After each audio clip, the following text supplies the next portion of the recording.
Welcome back, and today we are talking to Major General Jone Kalouniwai, Commander of the Fiji military forces. So let's continue the discussion. In this segment, let me ask you first, what are your thoughts on a coup?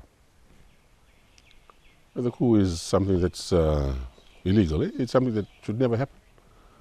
We've experienced more than 3 here in Fiji. We've seen the backlashes of the coup, the effects, the repercussions.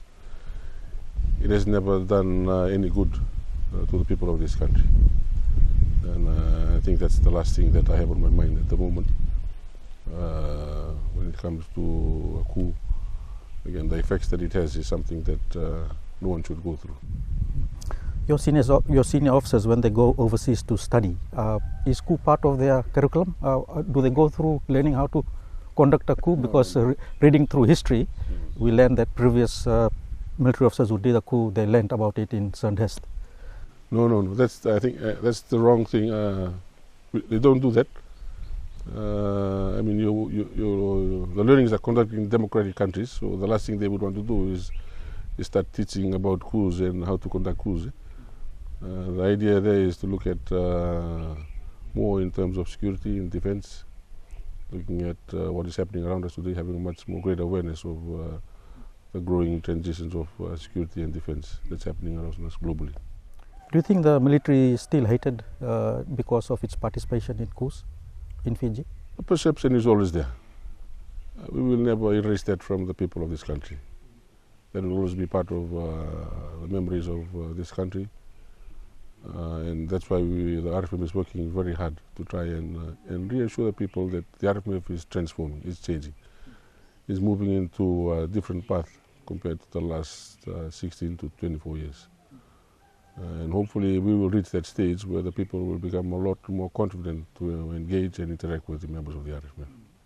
So how do you convince a person like former Prime Minister Mahendra Chaudhry, who still hates the military, I think, based on what he says publicly, and he was wronged in 2000. How do you convince a person like him that? I think the only way we can convince him is to show him what the RFMF is all about today and what we're trying to build ourselves into, transform the RFMF into becoming a much more professional army, looking more in terms of building a lot more ethical officers and soldiers, morally strong men and women of the RFMF who can stand up and do what is right. And that's important. So let's talk about the role of the military in a democracy. Why do we still need a military in Fiji? For many reasons. One, I would say, it provides employment for over 5,000 troops, members of the RFMF. Secondly, you have a situation that's developing around us in terms of the international, the regional and national level, looking at the geopolitics that's happening around us. The way things are happening globally, the transitions that are happening very rapidly. You have a lot of security conditions that are coming up that will require the assistance of members of the RFMF to be there. We just recently had the COVID issue that came out. The RFMF was heavily involved in that, even though it was not their responsibility. But they took that commitment to get involved. And those are some of the areas. They're not part of the security, but they're part of the wider spectrum of security when it comes to comprehensive security. It's just a matter of people understanding how the RFMF can actually get involved in these specific roles. People look at the RFMF just in terms of the uniform they wear and the guns that they carry. Just because of the stigma that came out of the coup in 2000, in 1987. So when you have that, it limits the understanding that the RFMF plays a much more multi-faceted role when it comes to security. You look at national security, you're looking at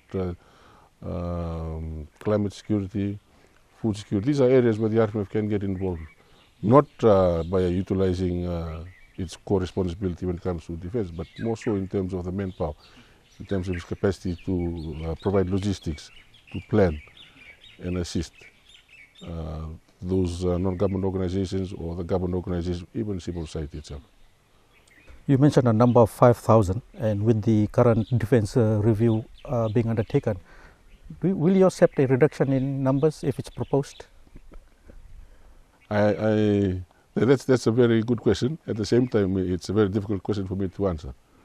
But we live in an age now where and the RFMF is subservient to government. And we have to abide by whatever the recommendation are. But at the same time, there is an opportunity for me as Commander RFMF to try and argue that or justify why we need to maintain this number, why we need to maintain the RFMF as it is. There was a lot of discussion on the productivity, what is the productivity of the RFMF. I just had a meeting 2 days ago where the Prime Minister mentioned the only things that came out of the leaders' meeting in Tonga were praises for RFMF's participation in peacekeeping and their role within the region in terms of the assistance that it has provided when it comes to HADR, humanitarian assistance and disaster relief. So productivity is something people look at in terms of dollar value. The RFMF plays a different way in doing things. If you had your way, would you have more officers, more than 5,000? I would definitely look for that, because the RFMF has a lot to play, has a lot to do for this country. And with the way we are looking at things today, I'm also having that discussion with the Minister, trying to convince him whether we can increase the numbers that we have here with us. Let's talk about the Constitution and the RFMF, and one of the provisions there is if the police calls upon the RFMF to enter the public arena to maintain security for the country, you do that. But once only if the Compol makes the call. Something like that was about to happen after the 2022 general election was announced. The former Compol Sitiveni Gilio raised the issue that there was about civil unrest. Houses were being stoned, there was violence on the street, and you might have been contacted to come and enter and provide security for the public. Did you receive that call from him? Yeah, the thing is, the mechanism has to be disrupted. The whole mechanism, when it comes to why the RFMF needs to go in. When that happens, when the Commissioner makes the call to invite the RFMF will make an assessment of the situation, whether there is a need for us to actually move in. Because the RFMF plays a very different role when you compare it with the police. So for us, it's looking at the environment, looking at the way things, the law and order situation. Are people actually being stoned, or are houses burning? Are people on the streets? Whether things are really in a dangerous situation that necessitates the RFMF to get in. So let me ask you again, did you receive the call from the former police commissioner? We had a discussion, and I said I would keep the troops in QB. Did you realize then that people back in power then were trying to usurp a democratic election outcome? I did not think in that manner. I only thought that it wasn't proper for me to keep the troops in the RFMF within QB. And within this ambit of politics, you also publicly opposed the appointment of Philemon Ewasorongo as the Attorney General, with the argument that the military was defending what was supposed to be breaches of the Constitution. Why did you take that action? I think the understanding of why I did it was more so in terms of because the RFMF was trying to show its capacity to tell the government not to do certain things. No. In the RFMF we have a concept with where we share responsibility in terms of mission command. That responsibility is shouldered by the officers in terms of what they can do and what they cannot do. Now, if somebody does not do something that's right, we have the responsibility to tell them that you're not doing it right, you need to move in this direction. It's all done for the whole strategic picture that we're moving into. Now, when you're talking about the case of Ewasorongo, the case of Ewasorongo was just me speaking to the minister saying, you need to be careful. There are implications if you put Philly in that seat. The Constitution under 96 2 Bravo actually says that if there is someone, a legal officer who has some misdemeanor or some has been